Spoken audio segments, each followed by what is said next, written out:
Irashaimase. Hello and welcome to Fataris' Kitchen. I'm your host, Chef Fataris. It's time once again for Shoot 'em Up Saturday, and on the menu this week we have First Squadron, a retrowave rail shooter. What kind of taste will it have? Let's get cooking and find out. From developer Raptor Claw, First Squadron were released to the PC and the Nintendo Switch in March of 2023. So this title is a retrowave aesthetic rail shooter that seems heavily inspired by Star Fox. So if you're a fan of rail shooters or of Star Fox, then this is one I think you should try out. It's definitely worth a couple playthroughs. That said, it's not perfect. It does have a couple issues. It's a little on the shorter side, and I felt the controls were a little bit too twitchy. It'd be nicer if they were a little tight. With that said, though, let's go and dive into the game and you can form your own opinion.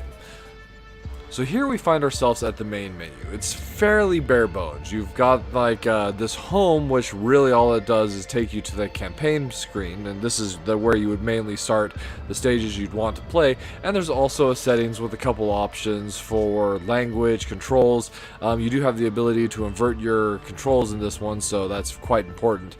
And there's also ability to turn off some screen flashes. And from this screen here back on the campaign, you can select any of the stages you've unlocked, as well as change the difficulty for the stages once you've unlocked that difficulty. Initially you start with the difficulty Blaze, and then there's 2 more difficulties that you can unlock. So far they haven't felt too different from the little bit that I've played of the higher difficulty, but overall it's still an enjoyable experience. So, starting up the campaign in the initial stage, Battlefield, there are a quick couple bit of hints, or rather suggestions between stages, and we find ourselves in the first stage of First Squadron. So first off, I do want to say I do love this retro wave wireframe aesthetic that we have here. So from a story standpoint, the game is basically taking place in this VR training simulator. So that's part of the reason for the look itself. And it does kind of give a little bit of that feeling of Star Fox with the original Star Fox with the more low poly aesthetic. So as far as our controls are concerned, they're present in the bottom right of the screen, so if you ever forget what your buttons are, you can find it there. But the most important thing to note is you have a laser, we have a missile, which basically acts as a bomb, and then there's, of course, the all-important aileron rolls, or barrel roll, depending on the way you want to refer to it. Although the only button there is the right bump, you can actually use the left bump as well, something to keep in mind. As far as our HP, that's that large white bar at the top of the screen. If we take damage, we can pick up a shield power-up, which will restore that. There are 2 other power-ups as well. The missile power-up, which gives us additional missiles. We can store up to 3. And there's also a laser power-up. If we pick up a laser power-up, then that powers up the laser of our particular fighter that we're using. So in the case of our ship here, we have the ability to go to a twin laser. But initially you just start with the single. The twin is definitely more powerful, so if you can get that, it's worth getting. Unfortunately, it does not carry over from one stage to the next, something that's a little disappointing. So throughout the course of the gameplay, we've been seeing some text and story going across the bottom from the characters in the game. So you've got your main character that you're playing, Blaze. There's also an axolotl named Axel, who's basically the techie and the one that's running the simulation training. And we also have a sidekick ally as well. So we find ourselves fighting the first boss. And really, standard rail shooter tactics work well here. You don't want to keep moving and or stop moving rather, and circle around in a circular pattern does really well for taking it out. It has 4 weak spots that are all highlighted in a different color. Once those are down, that's it for the stage. You could use missiles to speed that up, as they do significantly more damage than your base shot, but for the first boss, it's not necessary. So with that stage out of the way, we can continue on to the next stage, or you could exit back to the main menu, should you desire. Now we find ourselves in the Space Assault environment, basically an asteroid belt. And really, for the most part, that's First Squadron served up for your enjoyment. So as I mentioned, the controls themselves I felt were overly twitchy, so much so that in the settings, I turned the controls down for the aim sensitivity all the way down to minimum, and I still felt like it could be a little tighter. It just feels like you press the stick and then bam, you're like all over the place. So I don't necessarily love that particular element of the controls.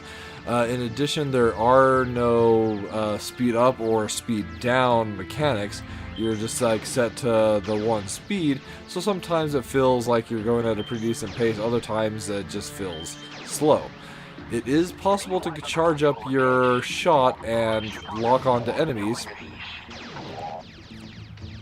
which is an important mechanic, and that lock-on will also destroy multiple enemies if they're grouped closely enough together. It basically has like an area of effect that it hits. As I mentioned, there are the 3 power-ups that we can pick up: the shield, the laser, and the missile. And, well, that's this title served up for your enjoyment. So for the price point, I definitely feel that, as I was said in my introduction, that it's worth a good playthrough or two. But past that, it's not really engaging enough from like a score standpoint where you'd want to go and play this one time and time again. There are some scoring mechanics, such as the combo meter building up if you've destroyed enemies without taking hits, but ultimately with this kind of a shoot 'em up, score is rarely what you're going for. So as far as the minus flavors are concerned, so the controls just being a little bit overly twitchy is something that I wish there was just a bit more fine-tuning with overall. Then there's also just that problem that I was talking about with the game's pacing, where sometimes it felt slow, and then sometimes it felt a little more just right. And then you've got just the general short feeling of the game itself. At this point, we've already gone through 2 of the game's 6 stages, but here's where things start to get a little bit more interesting. There is a little bit of a story going on here with the training, and I feel that past the 3rd stage into the 4th stage is a little more engaging, at least from a story standpoint, to figure out what's going on in the story itself.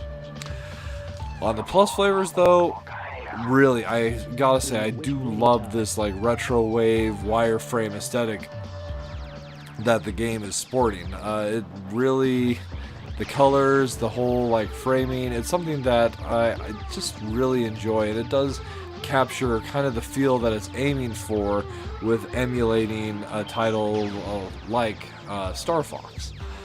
And along those lines, then there's just that other part where it just really nails that classic rail shooter feel. So if that's something that you're interested in trying out, you don't mind that it's a little on the shorter side, then First Squadron is one that I would recommend you try out.